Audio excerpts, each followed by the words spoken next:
Okay, what's up guys? I know I have not done a video in ages, but I am doing one today and I'm very excited to be sharing some information with you guys from this book, The Yamas and the Niyamas. So, little background, little life update. I just turned 25, woo-woo, and my birthday's in July, and so I think that because my birthday's in July, I have this thing where like second half of the year feels like, new year energy. And I took some time to revisit my goals from the beginning of the year.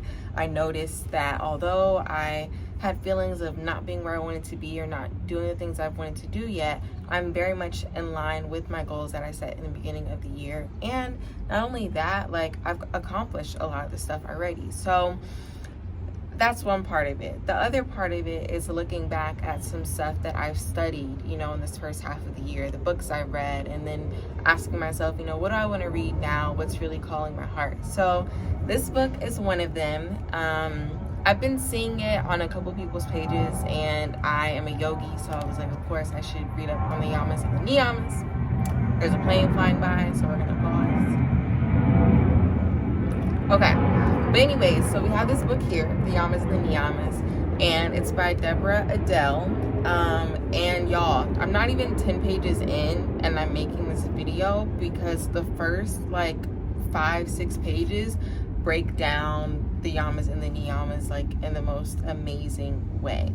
So I'm just gonna share this with you guys, really a beginner's guide to what the Yamas and the Niyamas are.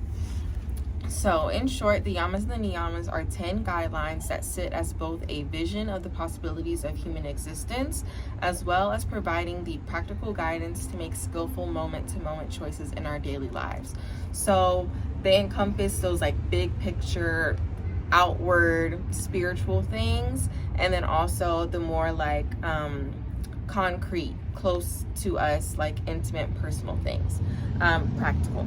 So that's like the range of the Yamas and the Niyamas. So let's just jump into what they are. They are part of the Eightfold Path.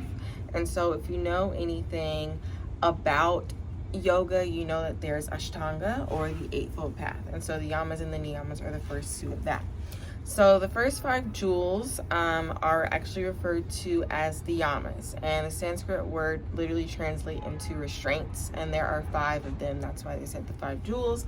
There are 5 yamas. They are non-violence, truthfulness, non-stealing, non-excess, and non-possessiveness. And then the niyamas, which are literally translated to observances, they include purity, contentment, self-discipline, self-study, and surrender.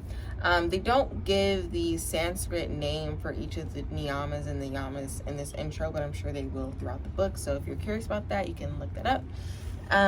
But yeah, so let me jump into the little descriptions about the yamas. The first one that they go over is nonviolence, or that she goes over, is nonviolence. And it is a stance of right relationship with others and with self that is neither self-sacrifice nor self-aggrandizement. So it's balance. It's not at one extreme at all. It's just nice and balanced. And the word of right relationship is what really like struck a chord with me. My dad always tells me, like, when doing the right thing, it's not always going to be the popular choice. It's not always going to be the one that feels, the best, but it's like that nudging feeling of like, this is the right thing to do, so do the right thing. So yeah. Second one is truthfulness. And we can appreciate this. Sorry. I don't know why I decided to record this out here, but I was inspired. So sorry about the plane. Okay, back to it. Truthfulness, which is the second jewel, second yama, it's partnered with nonviolence. And I'm just going to read this whole thing because, you just need it to understand the concept. So, truthfulness partnered with nonviolence. The marriage of these 2 guidelines creates a powerful dance between 2 seeming opposites. We can appreciate this statement when we begin to practice speaking our truth without causing harm to others. Y'all, that line, okay, we can appreciate this statement when we begin to practice speaking our truth without causing harm to others. So, little story break. I have a friend of mine, a very close friend of mine, who I had a falling out with, and haven't spoken to them in a few months.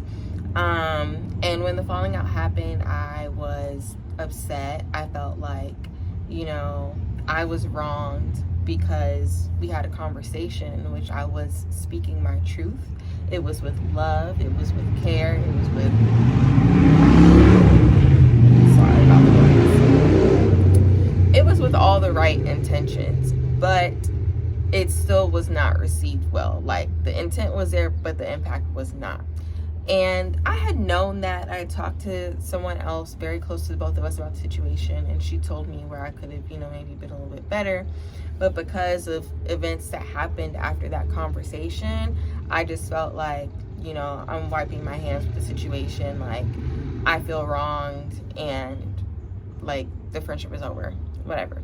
So when I read that line, it literally like struck me to my core, because although I heard that thing in a different way, but the same sort of concept, like, it didn't hit until I read it just in that way. And it didn't hit until this very moment. Sometimes things just take a while to really seep in. So I immediately, sent a message to my friend, not in the hopes of trying to completely repair the friendship.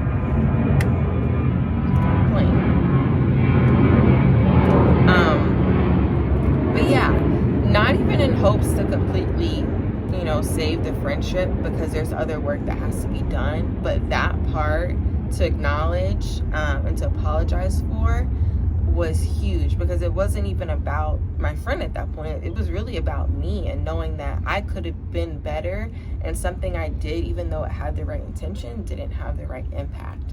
And there's a way to speak your truth without harming others. And so that's something that I can work on and do better at. So I had to share that, because I'm telling you, this book literally was already rocking my world, and it just started. So like I was saying, with truthfulness, we can appreciate the statement when we begin to practice speaking our truth without causing harm to others. And an example here is that, like, as partners, truthfulness, because they're in a marriage, truthfulness keeps nonviolence from being a wimpy cop-out, while nonviolence keeps truthfulness from being a brutal weapon. All right, on to the third Yama, non-stealing, which guides our attempts and tendencies to look outward for satisfaction. Often our dissatisfaction with ourselves and our lives leads us to this outward gaze with a tendency to steal what is not rightfully ours. And when I think of non-stealing and how she really compares it to, looking for outward satisfaction, like, I immediately think of social media, because it's like, how many times do we go online and we see somebody doing something and we're like, oh, I wish that was me, or I could do that, or da-da-da-da-da, when you may not have even wanted to do that until you saw somebody else doing that. So you're really just kind of stealing what they have, and yeah, I don't know, that was just my initial thought, and something that I'm going to continue to just be mindful of when I see things like that, because we see stuff all the time with people doing really cool things, and when we go after that and in a way are stealing that, we're stealing what maybe we were supposed to have and we were supposed to be wanting, that was truly ours. So that was my little word. Anyways, the fourth Yama is non-excess. Its literal meaning is walking with God.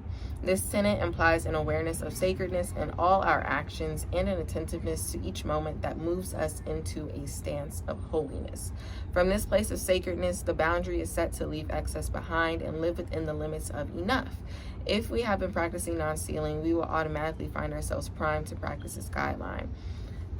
I like the part where it says, like, to live within the limits of enough. I'm gonna stop right there. But that part, I think, really like stood out to me. Okay, the last Yama, non-possessiveness. This is oh, sorry, I thought they had the literal definition, but they don't. But it just says that it liberates us from greed. It reminds us that clinging to people and material objects not only weighs us down, it makes life a heavy and disappointing. Not only weighs us down, but it also makes life a heavy and disappointing experience. When we practice letting go, we move ourselves towards freedom and an enjoyment of life that is expansive and fresh. This is good. This didn't even hit me personally until I read this again to y'all right now. So another anecdote, okay? So I had this opportunity that is like super cool, and I'm in the process of like signing an agreement for it and all this stuff. And there's been a little like pause in response of what's supposed to happen and next steps, and it has me nervous. Like, I was struggling to get out of bed today because I just couldn't stop thinking about it. I kept checking my email, you know. But this is a perfect example of what that possessiveness can look like. It was me literally clinging to that opportunity and wanting it so bad, which is, it's okay to want things, but if it's, you know, crippling you and you're not able to let it go, that's a problem. So this just reminded me that no matter what the opportunity is, no matter how amazing and great it is, like, to not cling to that, because at the end of the day, the other opportunities will always come. And what I have right now is already enough. So yeah, y'all, I'm telling you, this book, y'all better get it. Okay, now we're moving into the Niyamas. The first one is purity. And it's an invitation to cleanse our bodies, our attitudes, and our actions. It asks us to clean up our acts so we can be more available to the qualities in life that we are seeking. That is the part for me. It just is that affirmation that, like, you got to make room for that blessing. Like, you do. Like, they say that in church all the time, but it's like, if you really want something, if you've been praying for something, you've been working for something, like, you got to make sure that everything is in order for you to receive it. And yeah, like, clean up your act so you can be more available to the qualities in life, like, that you're seeking.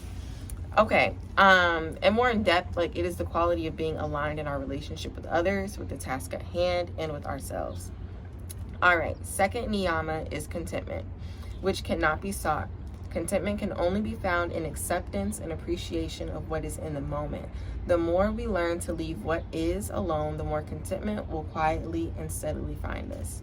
Yeah, absolutely. I was listening to a podcast earlier today, and this woman was talking about her meditation time, which she just refers to as sitting. And she was able to always have gratitude in those moments because she was like, okay, if I can sit in it, that means that I've survived it. And to me, that's also like an expression of contentment. Like, when we can like sit with our circumstances, no matter what they are, like, actually sitting with that is acceptance, and that is contentment, and that is just like amazing. Okay, yeah, in the podcast, sorry, so I can tell you guys, it was Be Well Sis, and it was the episode with Dr. Lakeisha Hallman. So if you like podcasts, tap in with that. Okay, third niyama is self-discipline, and it's literally translated to heat. It's anything which impacts us to change. Change makes us spiritual heavyweights in the game of life. It is preparation for our own greatness. We all know how easy it is to be a person of high character when things are going our way. But what about those times in life what about those times life deals us a dark card? Who are you in those moments? This guideline is an invitation to purposefully seek out refining your own strength of character. And it asks, can you trust the heat? Can you trust the path of change itself? I love the part that says it's an invitation to purposefully seek out refining your own strength of character. Yeah, that's a good one. Okay, number 4 of the niyamas is self-study. It's a pursuit of knowing ourselves, studying what drives us and what shapes us, because these things literally are the cause of the lives we are living. Self-study asks us to look at the stories we tell ourselves about ourselves and realize that these stories create the reality of our lives. That's that self-talk. Like, what do you say to yourself every day about your life? Do you say, oh, my life is amazing, or are you saying my life sucks? Like, that is the reflection, and that's the reality. It's like what we're saying to ourselves, what we're thinking is reflected in our actions and in our reality. Okay, the final niyama is surrender, which reminds us that, it says life, but I say God, reminds us that God knows what to do better than we do. Through devotion, trust, and active engagement, we can receive each moment with an open heart. Surrender is an invitation to go with the underlying current, enjoy the ride, and take in the view. Period. Okay, so yeah, guys, this was literally the first like 5 pages of this book. So I'm going to continue reading because I'm already in love with it. I hope that you guys will get this book, check it out, dive in. I hope that you learned something from this video of what the Yamas and Niyamas are all about. So yeah, thank you guys for tuning in. I'm not even gonna promise when the next video is going to be because I'm just very spontaneous with this at this moment. But thank you guys for tuning in. Please stay up to date with all things healthy and well. We've been doing some amazing things in LA, doing rooftop yoga verses, doing yoga brunch, doing beach pop-ups, wine and yoga events. It's been like crazy and amazing and all the things. So make sure you keep up with that. You can see a lot of our stuff on Instagram at healthyandwell.la. And yeah, I'm Naomi Hutchinson. I'm the founder. I'm a yogi. I'm a student. And I love to share. So thank you for just listening to what I had to say, for watching. And I hope to connect with you soon, either in person or, you know, on the gram, on YouTube, through our email newsletter. I don't know, all the things. But yeah, thanks so much. Much love to you guys. And give yourselves grace with this pursuit of trying to follow the Yamas and Niyamas. I know I got to give myself some grace as I try to put all this into practice. So give yourself the same grace too. All right. Peace.